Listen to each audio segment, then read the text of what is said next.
आज चौथा दिवस आहे आंदोलनाचा. आपल्या वाखरी येथे 4 दिवस झालं आंदोलन चालू आहे ऊस उत्पादनाविषयी.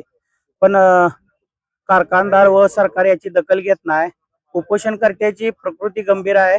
याविषयी थोडेस त्यांनी भावना आपल्या जागृत करावं कारखानदारांनी आणि 3500 रुपये भाव जाहीर करायला पाहिजे. याचं कारण असं आहे की शेती क्षेत्रात खर्च भरपूर वाढलेला आहे आणि आजूबाजूचे जे जिल्ह्यातील सर्व कारखान्यांनी 3500, 3600 किंवा कर्नाटकमध्ये 4500च्या आसपास मागणी होत होती, पण 3700 पर्यंत भाव जाहीर झालेला आहे कोल्हापूर सांगलीकडे. पण आंदोलनाला यश येत नाही. याचं कारण काय व्हायला लागलंय, तरुण शेतकरी, तरुण पोरं ही फेसबुक इंस्टाग्रामवर बीजे आहेत, त्यांनी रस्त्यावर उतरलं पाहिजे, स्वतःच्या बापाच्या हक्कासाठी लढलं पाहिजे.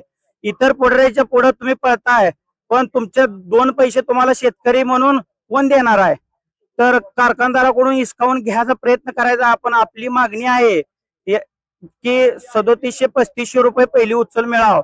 उसाला 3700 बाकीचे कारखाने देतात आणि आपल्या कारखान्याला काय अडचण आहे? मोठमोठे नेते आहेत, त्यांच्यात तुम्ही झेंडे मिरवता, पण अशा टायमाला तुम्ही शेतकरी संघटना असेल किंवा समाधानजी फाटे साहेब आहेत त्यांच्या पाठीमागे तुम्ही उभं राहिलं पाहिजे.